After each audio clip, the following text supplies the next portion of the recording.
बिस्मिल्लाहिर्रहमानिर्रहीम। अच्छा जी, एक मुहावरा जो है ना, मुझे बड़ा याद आता है आजकल, क्योंकि अक्सर का लोगों के जो सवाल हैं माशरे के अंदर और जो ट्रेंड चल रहे होते हैं उसी से रिलेटेड सवाल भी आ रहे होते हैं, और वो कुछ ऐसे ही हैं कि जनाब आपके सामने एक टर्मिनोलॉजी हमारी सियासत के सीन में बड़ी आम हो गई है, जिनको हम पहले मजाक में लोटे कहते रहे हैं।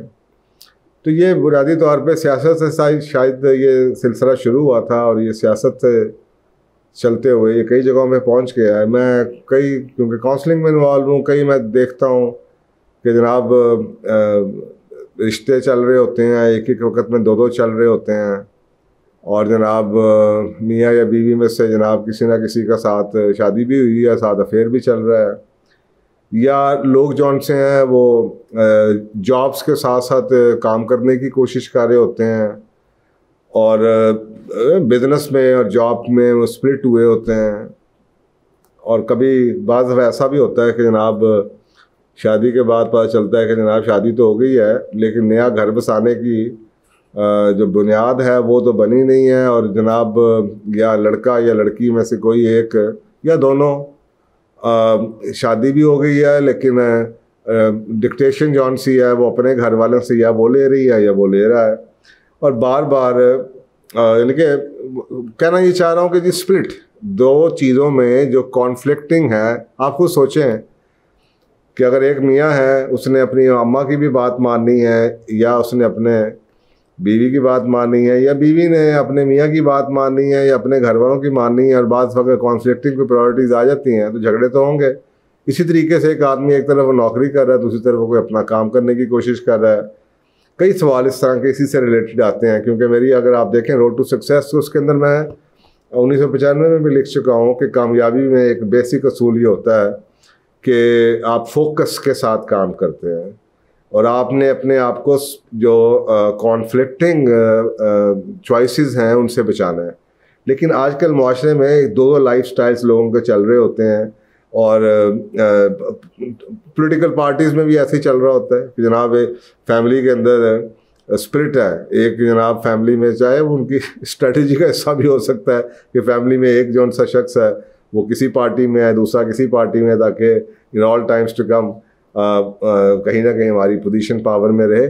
और ये जो लोग पार्टीज बदलते रहते हैं, या लोग जौन से हैं जॉब्स बड़ी इजीली और बड़ी जल्दी से चेंज करते हैं। मैं कई लोगों को देखता हूँ 5-5, 6-6 जॉब्स कर रहे होते हैं, या 3-3, 4-4 कर रहे होते हैं। उनसे कोई यार किसी के साथ अच्छी तरह से काम कर लो, तो वो शायद उसको सूट नहीं करता। ठीक है, उसमें कोई ना कोई पॉइंट तो होता होगा कि जनाब उसको शायद उस तरीके से ज़्यादा पैसे मिल जाते हैं, तो लेकिन वो किसी तरह भी इकोनॉमिक तो उनको बेनिफिट मिल जाएगा, लेकिन वो किसी भी काम के साथ जो कॉन्फ्लिक्टिंग है उसके साथ जस्टिस नहीं कर पाए, और कल को फिर बेनिफिट्स भी ऐसे। आप खुद सोचें ना, आर्मी एयरफोर्स के जो लोग हैं या दूसरे सारी ज़िंदगी अपने एक अदारे को देते हैं, और फिर अदारा भी उनका ध्यान करता है। तो ये हमारे, और आपने लोटों की हालत भी देख ली होगी कि at the end of the day उनकी कितनी बेइज्जती की जाती है, मीडिया के ऊपर कितनी बेइज्जती की जाती है, और दूसरी तरफ चले भी जाते हैं तो शक की निगाहों से देखा जाता है। तो एक मुहावरा मुझे याद आता है, बचपन में हम सुनते होते थे, ना इधर का ना उधर का। अंग्रेजी का एक बड़ा मुहावरा है कि a rolling stone gather no moss. ये जो पत्थर है ना, जो कभी इधर गया और कभी उधर गया, इसके ऊपर कुछ नहीं जमता, ये हिलता रहता है, ये चलता रहता है, इसके ऊपर मॉस जौन सी है वो नहीं आती, काई नहीं जमती इसके ऊपर। और इससे थोड़ा सा सख्त मुहावरा अगर आपने सुनना हो तो वो धोबी का कुत्ता ना घर का ना घाट का, कि जब आप दो जगहों पे डिवाइड हो जाए। वो एक कहानी है, बचपन में हम सुनते होते थे कि धोबी का कुत्ता था, तो वो धोबी की बीवी थी, और धोबी काम पे चला जाता था, तो धोबी की बीवी जौन सी है वो उसको कुत्ते को काम पे भिजवा देती थी, और वो ये सोच के कि जी उसका जो कुत्ते का मालिक है धोबी, वो इसको खाना खिला देगा। और जनाब धोबी जौन सा है ये सोचता था कि ये घर से आ रहा है, ये खाना खा के आया होगा, वो उसको खाना नहीं खा। कुछ ही दिनों में कुत्ता मर गया, तो गांव के लोगों ने पता चला कि वो यार ये तो किसी को बुलाया कि यार ये तो भूख से मर गया है। तो पता ये चला कि जनाब ये निकला कि जनाब धोबी ये समझता रहा कि धोबी की बीवी से खिला के भेजेगी, और धोबी की बीवी ये समझती रही कि धोबी साहब का कुत्ता है, वो उसको खिलाते रहेंगे। तो ये एक मुहावरा उधर से भी बना हुआ है, ना इधर के ना उधर के, धोबी का कुत्ता ना घर का ना घाट का, या rolling stone gather no moss. तो ये इनके, और फिर कई दफ़ा हम बातों में भी सुनते हैं, 2 किश्तियों के मुसाफिर कहीं नहीं पहुँचते।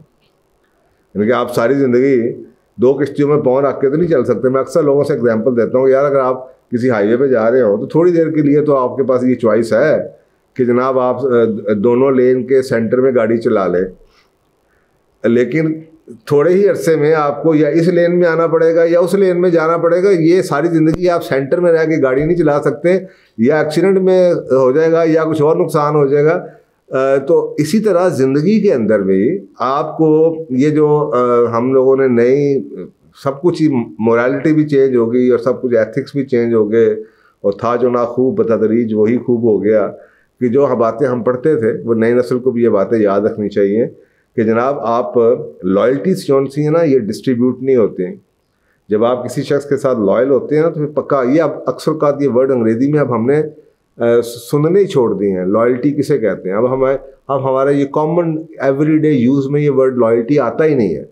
तो ये लॉयल्टी हुआ करती थी। अभी भी आपके सामने कुछ एग्जांपल्स मौजूद हैं कि लॉयल्टी किसे कहते हैं। तो आप 2 कामों की कॉन्फ्लिक्टिंग प्रायोरिटीज़ के लिए, एक जॉब है उसकी शायद रिक्वायरमेंट कुछ और है, शाम को बिजनेस करते हैं उसकी रिक्वायरमेंट कुछ और है, या जनाब आप ना बीवी को खुश कर पाएंगे ना अम्मा को खुश कर पाएंगे, आधे चीज़ों में आप इधर बटे होंगे, आधी चीज़ों में उधर बटे होंगे।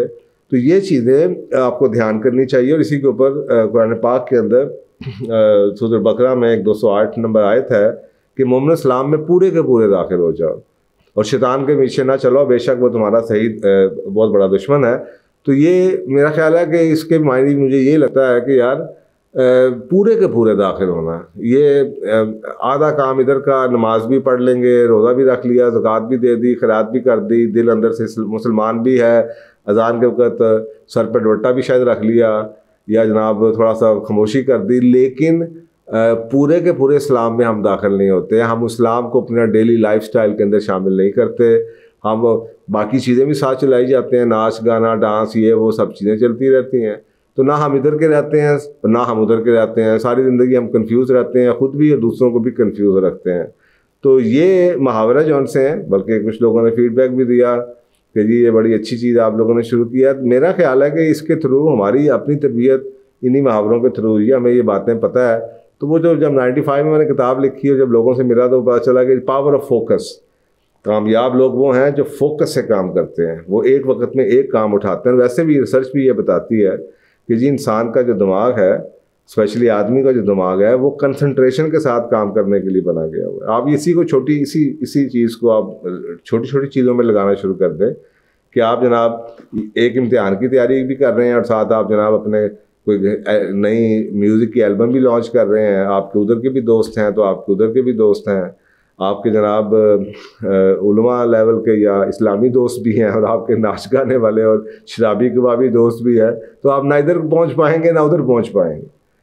तो ये जौन सी चीज़ें हैं हमारे अपने जो सिस्टम है, हमारी जो लाइफस्टाइल है, अगर आप इससे निकाल के पूरे फोकस होके काम करना, जैसे वो सूरत शम्स की है शायद, जिसकी मैं अक्सर का इसका जिक्र करता हूँ, व नफ्सिन वमा सव्वाहा फ़अल्हमाहा फ़ुजूरहा व तक़वाहा क़द अफ़लहा मन ज़क्काहा व क़द ख़ाबा मन दस्साहा, कि जिस रब ने हमें बनाया, हमें सही और बुरे की तमीज़ उसने हमारे अंदर क्या रखा है, उसने हमारे अंदर बुराई भी रखी है और अच्छाई भी रखी है। कामयाब वो शख्स होगा जो कि कद अफ़लहा मन ज़क्काहा, जो अपने आप को पाक कर लेगा। अब पाक करना क्या है? पाक करना ये कि जो कॉन्फ्लिक्ट है इसको निकाल दें। एक डेडिकेटेड होकर किसी चीज़ को पकड़ लें आप, तो आप कामयाब हो जाएंगे। आप एक चीज़ को मैं अक्सर का लोगों से कहता हूँ कि डेडिकेशन किसे कहते हैं? आप नस्लों दर नस्ल या आप किसी चीज़ को जो आपका शौक़ है, फ़र्ज़ करें आपने पकड़ लिया, अब उसको चेंज ना करें, उन प्रायोरिटीज़ को चेंज ना करें, अटके रहें, व्यवस्था रहा शजर से उम्मीदें बाहर रख, आपका टाइम आएगा। लेकिन हम वो ये भी करना चाहते हैं और वो भी करना चाहते हैं, ये भी ठीक है और वो भी ठीक है। तो ये जो कन्फ्यूजन और क्यास आया है मुआशरे के अंदर, इतनी डिफरिंग ओपिनियन के साथ, जितने मुंह उतनी बातें, उसकी वजह से ये लोगों की प्रायोरिटीज़ चेंज हुई है। तो आई होप कि आपको ये बात समझ आ गई होगी कि आप उन लोगों में ना शामिल हो जो ना इधर के रहेंगे ना उधर के रहेंगे। जज़ाकल्लाह।